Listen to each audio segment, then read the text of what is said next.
अस्सलाम वालेकुम रहमतुल्लाहि व बरकातुहू। हमास के साबिक़ सरबरा शेख इस्माइल हनिया की शहादत के 1 साल मुकम्मल होने पर अल-क़स्साम ब्रिगेड ने अपनी फ़ौजी कार्रवाई को और तेज़ कर दिया है और पूरी प्लानिंग के साथ इसराइली आर्मी पर गज़ा पट्टी में हमला किया जा रहा है। पिछले 2 दिनों में हमास के अस्करी विंग अल-क़स्साम ब्रिगेड ने, इसके अलावा अल-कुदस ब्रिगेड ने जिस तरह की कार्रवाई की है वह हैरान करने वाली है और इसराइली आर्मी के पसीने छूट गए हैं। इसराइल में लगातार एहतजाज हो रहा है। उसके अलावा इसराइली आर्मी गज़ा छोड़ने पर मजबूर है, परेशान है, लेकिन दूसरी तरफ इसराइल का प्राइम मिनिस्टर बेंजामिन नेतन्याहू अपनी आर्मी को गज़ा से बाहर नहीं निकलने दे रहा है। आर्मी में और वहाँ की हुकूमत में जो लड़ाई है अब वो सामने आ चुकी है। आर्मी गज़ा पट्टी में लड़ने को तैयार नहीं है। आर्मी लगातार पागल हो रही है, नफ्सियाती मरीज़ हो रही है और बेंजामिन नेतन्याहू की तरफ से उन पर दबाव बनाया जा रहा है। इधर सीज़ फायर की, जंगबंदी की जो कोशिशें हो रही थी वो कोई भी कोशिश कामयाब नहीं हो सकी। इसराइल ने एक तरफा तौर पर शर्तें रखी थी, अमेरिका ने शर्तें रखी थी और हमास पर मुकम्मल तौर पर दबाव बनाया गया था कि हमास गज़ा पट्टी से बाहर निकल जाए। हमास या फ़लस्तीनियों की गज़ा पट्टी पर कोई हुकूमत नहीं होगी और मुकम्मल जंगबंदी नहीं होगी, बल्कि हमास को तमाम कैदियों को रिलीज़ करना होगा और बदले में सिर्फ 60 दिनों की जंगबंदी होगी। उसके अलावा इसराइल को यह राइट होगा वो जब चाहे गज़ा पट्टी पर हमला कर सके। हमास ने इसराइल की इस शर्त को मानने से इनकार कर दिया और जैसे ही ये बात सामने आती है बेंजामिन नेतन्याहू की तनकीद शुरू हो जाती है। जो होस्टेज फैमिली है, उनके रिश्तेदार, उनके लोग और तमाम इसराइली इसराइल के मुख्तलिफ इलाकों में तिल अबीब में प्रोटेस्ट करने निकल जाते हैं और बार बार सरकार से कहा जाता है तुम मज़ीद हमारे लोगों को हमास के हाथों में मत छोड़ो, समझौता करो, तुम्हारे बस में नहीं है कि तुम हमास को झुकने पर मजबूर कर सकते हो। इधर हमास की तरफ से खबर सामने आई है कि अल-क़स्साम ब्रिगेड ने शहीद इस्माइल हनिया की शहादत के मौका पर एक बड़ी कार्रवाई करने का मंसूबा बनाया था और तकरीबन 100 से ज़्यादा इजरायली आर्मी कैदी हो सकती थी और वो मर भी सकते थे, लेकिन ये हमला कामयाब नहीं हो सका। ये जो ऑपरेशन है वो नाकाम हो गया। लेकिन इजरायली मीडिया में इस पर बहस हो रही है और एक बहुत बड़ी कार्रवाई हमास के ज़रिए अंजाम दी जा रही थी। जो डिटेल सामने आई है उसमें बताया जा रहा है कि खान यूनुस के इलाके में हमास के लड़ाके एक सुरंग से निकलते हैं और फिज़ा में एक ड्रोन तैर कर रहा होता है, लेकिन ये जो ड्रोन था वो इजराइल का नहीं था बल्कि हमास का था।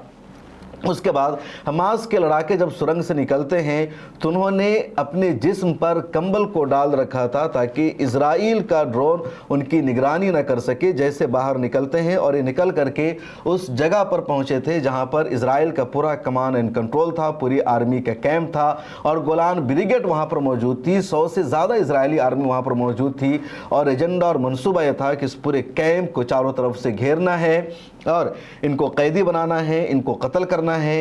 ये तमाम लोग पूरी तैयारी के साथ निकलते हैं। उधर इजरायली आर्मी को भी इस बात का एहसास हो जाता है सुरंग से कोई निकला है। उसके बाद फ़ौरन इजरायली आर्मी का एक ड्रोन यहाँ पर आकर के गर्दिश करने लगता है ताकि इलाके की वो निगरानी कर सके कि यहाँ पर सुरंग है, सुरंग के पास कितने लोग हैं।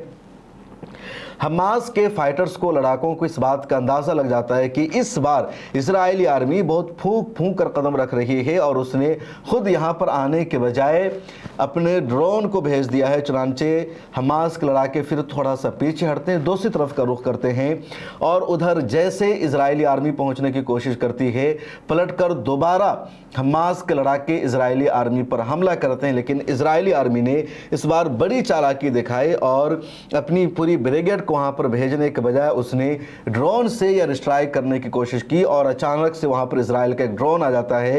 लेकिन हमास के लड़ाकों की भी पूरी तैयारी थी, चुनांचे उधर भी उनका एक सुरंग मौजूद था जहां वो सुरंग में दाखिल हो जाते हैं और इजराइल का ये पूरा मनसूबा भी खाक में मिल जाता है। अगर हमास का ये हमला कामयाब हो जाता तो कहा जा रहा अंदाज़ा यह है कि 100 से ज़्यादा इजरायली आर्मी का नुकसान होना था, जिसमें 50 से ज़्यादा को जिंदा कैदी बनाने का, होस्टेज बनाने का मंसूबा था। लेकिन ये कोशिश हमास की कामयाब नहीं हो सकी। लेकिन इजराइल में अब इस पर बहस हो रही है कि आखिर हमास ने इतनी खुफिया प्लानिंग कैसे की, किस तरह खुफिया अंदाज में सुरंगों से निकले, खान यूनुस के चप्पे चप्पे को इन्होंने बुलडोज़र से तबाह कर दिया है, हमवार कर दिया है। फिर ये कैसे यहाँ पर टनल बचा हुआ था जहाँ से लोग सामने निकल जाते हैं, और इजरायली आर्मी जब उस टनल के पास जाती है तो उसे कुछ पता ही नहीं चलता कि कहाँ पर टनल है, कहाँ पर सुराख है, कहाँ पर इनका सुराग है। उसके अलावा पिछले 2 दिनों में और भी कई सारी कार्रवाइयों की खबर सामने आई है। अल-क़स्साम ब्रिगेड ने एक और अपडेट दिया है कि मदरसा दार अलकम के इलाके में इजरायली आर्मी की एक यूनिट मौजूद थी, जिस पर अल-क़स्साम ब्रिगेड ने मार्टर गोलों से हमला किया और कई इजरायली आर्मी की वहाँ पर हलाकत हो जाती है। एक और ख़बर सामने आई है स्नाइपर कार्रवाई की, और ये 30 जुलाई के, जिसमें बताया गया कि इजरायली आर्मी का जो मरकावा टैंक है वो जा रहा था, उस पर इजरायली आर्मी सवार थी, जिसको निशाना बनाया गया मार्टर गोलों से, गोलियों की बुछार से, और ये जो पूरा टैंक है तबाह हो जाता है और उस पर जो आर्मी थी वो आर्मी भी हलाक हो जाती है। 31 जुलाई की यानी कल की एक और ख़बर है जिसमें बताया गया कि इजरायली आर्मी का जो मरकावा टैंक है वो अश-शुजाइया के इलाके में एक जगह गर्दिश कर रहा था, और ख़बर ये थी, या इजरायली आर्मी को अपने जासूसों से ये इन्फॉर्मेशन मिली थी कि वहाँ पर हमास के लड़ाके मौजूद है, उनका कैंप मौजूद है, टनल मौजूद है, उसको जाकर के उड़ाना है। लेकिन जैसे इजरायली आर्मी का ये टैंक उधर जाता है, 400 मीटर पहले ही हमास के लड़ाकों ने उस टैंक पर हमला कर दिया और इजरायली आर्मी को वहाँ पर भी पीछे हटना पड़ा। उसके अलावा एक और अपडेट सामने आई है, और वो अपडेट ये है कि जो जिबालिया का इलाका है वहाँ एक मुजाहिदीन के कैंप पर इजरायली आर्मी ने हमला करने का मनसूबा बनाया था, लेकिन हमास के लड़ाकों ने वहाँ भी इजरायली आर्मी को नहीं जाने दिया, पीछे हटने पर मजबूर किया। इसके अलावा पिछले दिनों में इजरायली आर्मी के कई अफराद के मौत की, उनकी हलाकत की खबरें सामने आई है। मिलर टाइम्स के सोशल मीडिया अकाउंट्स पर भी उन खबरों को शेयर किया गया है। दूसरी तरफ ये जो उम्मीद थी कि जल्द सीज़ फायर का फैसला हो जाएगा, जंगबंदी हो जाएगी, इसकी उम्मीद नज़र नहीं आ रही है, और हमास ने एक बार फिर अपना ये बयान जारी करके कहा कि हम पीछे नहीं हटेंगे, हम लड़ते रहेंगे, और इजराइल को ये लगता है कि उसने हमें झुका दिया है, तो ऐसा नहीं है। रेजिस्टेंस में कभी भी कोई कमी नहीं हो सकती है।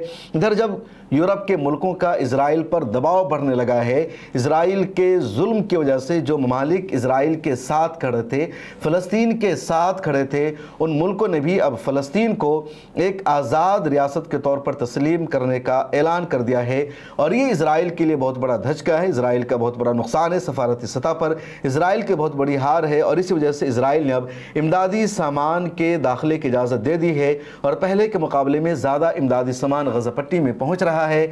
लेकिन जिस मिक़दार में इमदादी सामान वहाँ पहुँच रहा है वो नाकाफ़ी है, इससे उनका भला नहीं हो सकता। उधर अल-क़स्साम ब्रिगेड ने शहीद इस्माइल हनिया की शहादत के मौका पर एक बयान जारी करके कहा कि शेख इस्माइल हनिया का जो अज़म था, उनका जो मिशन था, उस पर हम क़यामत तक अमल करते रहेंगे जब तक क़िबले अव्वल आज़ाद नहीं हो जाता, फ़लस्तीन हमारा वतन नहीं बन जाता, यानी आज़ाद स्टेट की शक्ल में हमारा वतन नहीं बन जाता, उस वक्त तक हम कदम पीछे हटाने वाले नहीं हैं। उसके अलावा अल-क़स्साम ब्रिगेड ने शेख इस्माइल हनिया के बयान का कोटेशन भी जारी किया। क्या कुछ उनके बयान का कोटेशन अल-क़स्साम ब्रिगेड से जारी किया गया वो मैं आपको बता रहा हूँ। पहला बयान है इस्माइल हनिया का, हम इसराइल को कभी तस्लीम नहीं करेंगे। नंबर 2, हमारा सफ़र तवील है और हमारी जंग बेहद सख्त है। नंबर 3, हम जिहाद से जुदा नहीं होंगे, हम जिहाद की चादर ओढ़े हुए हैं। नंबर 4, हम अल्लाह की राह में शहादत के लिए तैयार हैं। नंबर 5, कल तुम अबुल अब्द को शहीद देखोगे, आगे बढ़ो, हिचकिचाओ मत। नंबर 6, हम वो कौम है जो मौत से उसी तरह मोहब्बत करती है जैसे हमारे दुश्मन ज़िंदगी से। हम उस राह पर शहीद होना चाहते हैं जिस पर हमारे कायद जान दे चुके हैं। शेख इस्माइल हनिया का एक अहम बयान है जिसको अल-क़स्साम ब्रिगेड ने शाये किया।